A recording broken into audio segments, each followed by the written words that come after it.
ये backward areas हैं, ये बैकवर्ड एरियाज हैं, ये लाहौर की तरह, कराची, इस्लामाबाद की तरह डेवलप नहीं है। यहाँ की बच्चियां इतनी आज़ादी से ट्रैवलिंग नहीं कर सकती। वो कहाँ जाएगी लाहौर, कितने घंटों का सफर करेगी, अपना सेक्रेटेरिएट में जाकर किसको काम बताएगी और कैसे वापस आएगी? पॉसिबल नहीं उसके लिए। वो शायद नौकरी छोड़ के घर बैठ जाएगी, उस गुर्बत के डेरे उसके घर पे लग जाएंगे। ये इस तरह के मसाइल हैं। तो सेक्रेटेरिएट यहाँ बनाने का धोखा दिया गया। जब इलेक्शन आते हैं ये सारे MNAs MPA आके तकरीरों में कहते हैं कि हम इसको बना देंगे, लेकिन बनाता कोई भी नहीं है। आई डोंट नो कि उनके दिल में क्या है, वो मेरे रब को पता कि वो धोखा देते हैं या उनकी पावर ही नहीं है, वो बना नहीं सकते, ये उनको पता। ये इस तरह के मसाइल हैं। हमें 47 में कोई ऐसा मसला नहीं होगा उस वक्त। 78 साल पहले मैं नहीं पैदा हुआ था, मुझे नहीं पता कि उस वक्त के बनाने वालों ने क्या सोचा होगा, लेकिन आज हम खुली आंखों के साथ जो मसाइल देख रहे हैं, इसलिए सूबा मांगते हैं कि तख्त लाहौर जो अपना काम करता है वो करे। यहाँ पे एक्टिविटीज जो होती हैं, देखिए यहाँ कोट सब्जल, सादकाबाद, लिया, कोटरदू, बहावलपुर, डेरा गाजी खान के लोग एक ही दिन में ट्रेवल करके यहाँ पे अगर सेक्रेटेरिएट होगा, एक ही दिन में ट्रेवल करके यहाँ आके अपने मसाइल को खत्म करके घर रात को वापस जाके सो सकते हैं। शायद आपको ये मेरी फीलिंग्स नजर नहीं आ रही, जो लोग यहाँ आते हैं हमारे पास एप्लीकेशन उठा के कि जी ये बच्ची है मेरी तो मैं क्या करूं, मेरे पास तो इतने, उनके पास इखराजात के, ट्रेवलिंग के पैसे भी नहीं है। ट्रेवलिंग में भी इफेक्ट होता है कि सादकाबाद से मुल्तान का किराया कुछ है, सादकाबाद से लाहौर का कुछ है। तो रिजवान भाई, ये जो सूबा है इस वक्त, ये टेक्निकलिटी की जरूरत है। ये नहीं कि हम यहाँ कोई सियासत करना चाहते हैं कि यहाँ पे आप सेक्रेटेरिएट बना दें और इरफान रिंद को यहाँ का वजीर आला बना दें। नॉट एट ऑल, ऐसा कभी नहीं सोचा हमने। जो लोगों के मसाइल हैं, जो बेचारे दुखी लोग हैं, जो इस एरिया से वो लाहौर जा नहीं सकते, फिर यहाँ की जबान सराइकी है। मैं उर्दू में बात इसलिए कर रहा हूँ कि बलूचिस्तान में भी लोग सुनते हैं तो उन्हें समझ नहीं आती सराइकी की। यहाँ के लोग जब जाके, या वो बेचारे उर्दू नहीं बोल सकते, ऐसे एरियाज हैं यहाँ पे, वो जाके सराइकी में बात करते हैं तो उसको सेक्रेटरी को सुनने के लिए तैयार ही नहीं है, क्योंकि वो तो अपर पंजाब के लोग हैं, वहां तो हमारे मुल्तान के सराइकी नहीं बैठे हुए। तो जब अपने घर में आके सराइकी जबान बोलेगा, हमारे लोग क्या इस वसीयत के लोग पढ़े लिखे नहीं है? क्या 20-21 ग्रेड में या सेक्रेटरी बन के यहाँ काम नहीं कर सकते? वो इनकी बात सुन भी सकते हैं, फील भी कर सकते हैं। ना सिर्फ सुन सकते हैं, उसको फील कर सकते हैं कि इसको क्या तकलीफ है। ये तकलीफें वो दूर कर सकते हैं। आप यकीन करें, बहुत सारे मसाइल हल हो जाएंगे अगर इसको, मुल्तान को सूबे का दर्जा दे दिया जाए। सारी एक्टिविटीज यहीं से हों, एजुकेशन है, हॉस्पिटल है, आपकी यूनिवर्सिटीज हैं, बहुत सारे मसाइल हैं जो तख्त लाहौर से जाते हैं। हमें, हमारा झगड़ा उस तख्त के साथ नहीं है, उनके साथ कोई हमारा कोई जाती इख्तलाफ नहीं है। हम ये चाहते हैं कि उनके मसाइल वहीं पे हल हो, हमारे मसाइल हमारे पास ही हल हो यहाँ पे, तभी हम कहते हैं। इरफान खान साहब, जेडे लोग काफी अरसे तो दावा करेंदे कि असां अलग सूबे की जदोजहद करेंदे पे हैं, अलग सूबे दे उत्ते मतलब एक असां अपनी कोशिशां करेंदे पे हैं। आया क्या पिछले 40-45 साल तो अलग सूबा, वो सराइकी सूबा होवे या मतलब कहीं भी ना ते सूबा होवे, पहले सूबा बने तो सही, सूबे अलग दी जेडी जदोजहद करेंदे पे, तुसां बतौर कौम परस्त उन्हां लोगों ते कितने % मुतमिन है? मेरे अपने हिसाब से कोई 14 से 16 तंजीमें हैं जो 40 साल या कोई 25 साल, 30 साल से लगे हुए हैं। गाए बगाए मेरी मुलाकात रहती है उनसे, और सच ये है कि ज्यादातर उसमें फोटो सेशन पार्टीज हैं। जैसे हमारे बलोचों में भी कई ग्रुप ऐसे हैं जो फोटो सेशन है, गरीब का मसला हल नहीं करना, बस टीवी पर आ जाऊं, अखबार में आ जाऊं। मैं किसी की बुराई नहीं कर रहा, लेकिन ये हल नहीं है उसका। मेरी बात इस तरह सच्चाई है कि 40 साल से अगर ये सराइकी तंजीमें मुखलिस होती इस जमीन के साथ, तो सुबह हमें 20 साल पहले या 10 साल पहले मिल गया होता। इसी तरह जैसे हमारी रियासत को चलाने वाले हमारे बड़े मुखलिस नहीं है तो मुल्क हमारा बेयारो मददगार है। इसी तरह ये सराइकी तंजीमें भी, इनमें कोई दम हम मुझे दिखाई नहीं देता।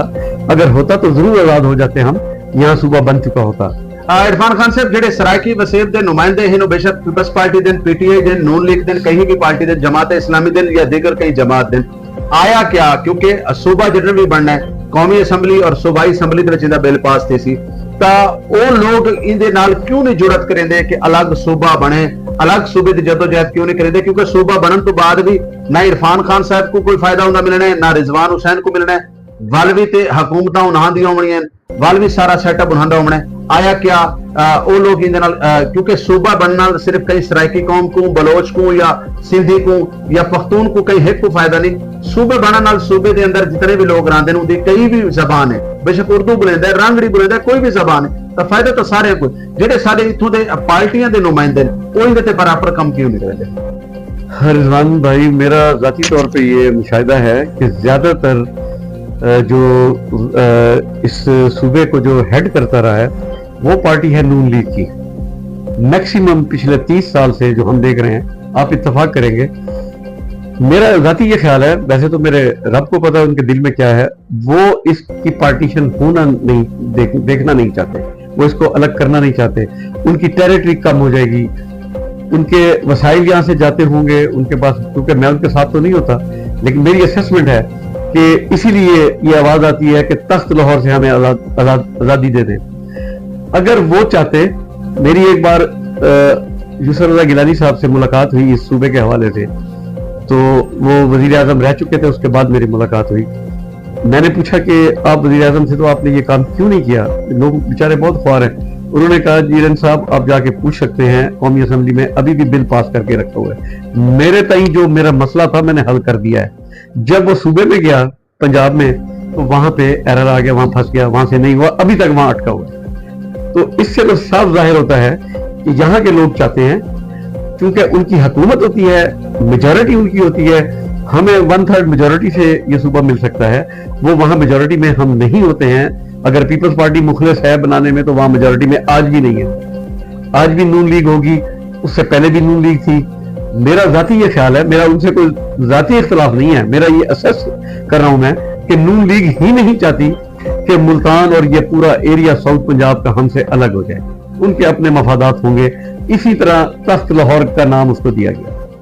इरफान खान साहब, सारे प्रोग्राम का आज का आखिरी सवाल उसी, किसान हमेशा तू रीढ़ दी हड्डी दी मानत समझावेंदा है। पूरी दुनिया दे विच, पूरे वर्ल्ड दे विच किसान दा जिहड़ा हमेशा तू किरदार रही है, क्योंकि किसान ही होंदा जिहड़ा मुल्क को चलांदा है। किसान दे नाल बड़ियां सारियां चीज़ां जुड़ी हुई होंदियां। किसान ज़राअत जिहड़े मुल्क दे विच ज़राअत कमजोर है, वो मुल्क दे हालात भी कमजोर हैं। और तुहाडा मेरा जिहड़ी पट्टी दे नाल तल्लक है, जिहड़े खिते दे नाल तल्लक है, जिहड़ी धरती दे नाल तल्लक है, ये तमाम दा तमाम ज़राअत ते चलदा पिया।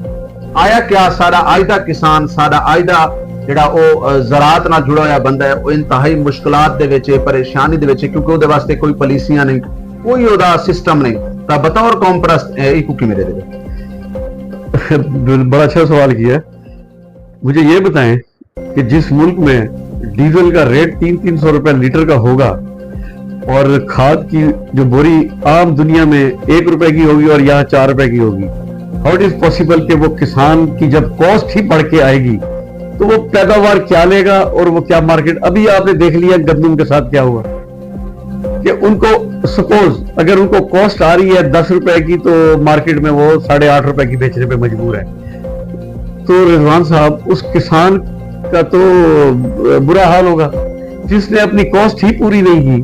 6 महीने लगातार उस फसल को उसने उगाया, इंतजार किया, जब उसकी फसल निकली गवर्नमेंट ने उनसे वादा किया कि इसका रेट 3,200 देंगे हम, और वो मार्केट में 2200 और 2400 की रुल रही होगी और वो रियासत उसकी पुरसान हाल ही नहीं होगी। अब मुझे बताएं कि वो किसान अगली काश्त क्या करेगा। मुझे अभी चावल की गंदम के हमारे बलोच से वो है कि जी हमने चावल उगाया तो उसकी फसल ही नहीं हुई।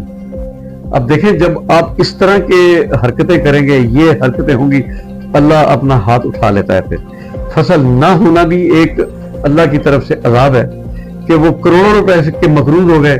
अब जब वो मकरूज हो जाएंगे तो उसको जमीन को रीप्रोसेस कैसे करेंगे, कहां से पैसे लेंगे, कहां से खाद डालेंगे, कहां से उसकी खेती बाड़ी करेंगे।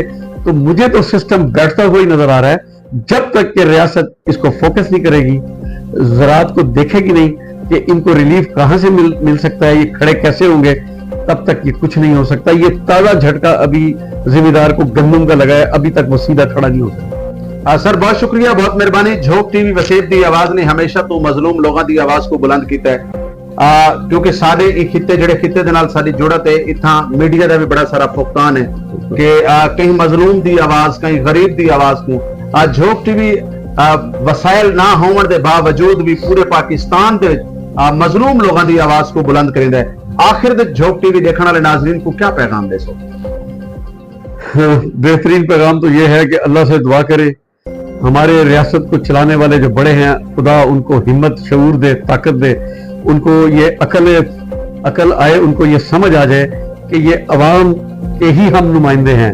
उनको ये जब ये ख्याल आएगा तो फिर वो ये काम करेंगे। अल्लाह उनके दिल में डाले कि हम गरीबों के वो पुरसान हाल हों, और अल्लाह से नमाज पढ़े, खुदा से ये दुआ करे कि हमने जो अल्लाह को छोड़ दिया है, जिसकी वजह से खुदा ने हमसे हाथ उठा लिया है, हम वापस दीन की तरफ आए, अपने स्ट्रक्चर को ठीक करें, तो अल्लाह इस रियासत के चलाने वालों को अकले कुल दे ताकि ये काम कर सके। इसके अलावा और कोई हल नहीं है हमारे पास। जी बहुत शुक्रिया, बहुत मेहरबानी जी। नाज़रीन सारे नाल गुफ्तगू करदे पैन इरफान खान रिंद सर, और यकीनन ਜਿਹੜੇ ਅੰਦਰ ਦੇ ਜਜ਼ਬਾਤ ਹਨ ਉਹ ਤੁਹਾਨੂੰ ਉਹਨਾਂ ਦੀ ਗੁਫ਼ਤਗੂ ਦੇ ਵਿੱਚ ਖੁਦ ਬਖੁਦ ਬਿਆਨ ਕਰਿੰਦੇ ਪਏ ਹਨ ਕਿ ਕਿਤਨੇ ਕ ਦਰਦ ਹੈ, ਕਿਤਨਾ ਇੱਕ ਦੁੱਖ ਹੈ। ਇਹ ਦੁੱਖ ਆਪਣਾ ਨਹੀਂ, ਇਹ ਦੁੱਖ ਆਪਣੇ ਲੋਕਾਂ ਦਾ ਹੈ, ਇਹ ਆਪਣੇ ਵਸਬੇ ਦੇ ਲੋਕਾਂ ਦਾ ਹੈ, ਆਪਣੇ ਇਰਦ ਗਿਰਦ ਦੇ ਲੋਕਾਂ ਦਾ ਹੈ। ਸਵੇਰ ਤੋਂ ਘਿਰ ਕੇ ਸ਼ਾਮ ਤੱਕ ਜਿਨ੍ਹਾਂ ਨੂੰ ਤੁਸੀਂ ਲੋਕਾਂ ਦੇ ਵਿੱਚੋਂ ਲੋਕਾਂ ਦੀ ਅੱਖੀ 'ਚ ਹੰਝੂ ਦੇਖ ਸੋ, ਲੋਕਾਂ ਦੇ ਚਿਹਰੇ ਤੇ ਤੁਸੀਂ ਦੁੱਖ ਦੇਖ ਸੋ, ਤਾਂ ਵੱਲ ਯਕੀਨਨ ਕਹੀਂ ਲੈ ਤੇ ਇਨਸਾਨ ਦੇ ਅੰਦਰ ਦਾ ਇਨਸਾਨ ਜਾਗਦਾ ਹੈ, ਔਰ ਉਹਦੇ ਅੰਦਰ ਵੀ ਉਹ ਜਿਹੜੇ ਦੁੱਖ ਹੈ ਉਹਨਾਂ ਦੀ ਇੱਕ ਜਿਹੜੀ ਚਿੰਗਾਰੀ ਉਹ ਭੜਕਦੀ ਹੈ। ਤਾਂ ਆਪਣੇ ਮੇਜ਼ਬਾਨ ਰਿਜ਼ਵਾਨ ਹੁਸੈਨ को आखिर ਦੇ ਵਿੱਚ ਇਨ੍ਹਾਂ ਅਲਫਾਜ਼ਾਂ ਦੇ ਨਾਲ ਦੱਸੋ ਇਜਾਜ਼ਤ ਕਿ ਦੁਨੀਆ ਉੱਤੇ ਰੱਖ ਤੂੰ ਬੰਦਿਆ ਐਸਾ ਬੈਣ ਖਲੋਣ, ਦੁਨੀਆ ਉੱਤੇ ਰੱਖ ਤੂੰ ਬੰਦਿਆ ਐਸਾ ਬੈਣ ਖਲੋਣ, ਤੂੰ ਆਵੇਂ ਤੇ ਹੱਸਣ ਸਾਰੇ, ਤੁਰ ਜਾਵੇਂ ਤੇ ਰੋਣ। ਆਪਣੀ ਜ਼ਿੰਦਗੀ को बनाओ इतना खूबसूरत कि तुसा ना होवो तो ਤੁਹਾਡੀ कमी महसूस होवे, तुसा होवो तो लोगों के काम आ सको, क्योंकि अल्लाह रब्बुल इज्जत दुनिया ते पैदा करने का कोई ना कोई मकसद है। अगर जिंदगी ने वफा की थी अगले प्रोग्राम में तुहाडी मेरी मुलाकात जरूर थी सी। मर गए थे अपनी दुआ में याद रखे सो, जुड़े रहो झोंक टीवी वसेब दी आवाज दे नाल। अल्लाह हाफिज, अल्लाह निगहबान, पाकिस्तान जिंदाबाद।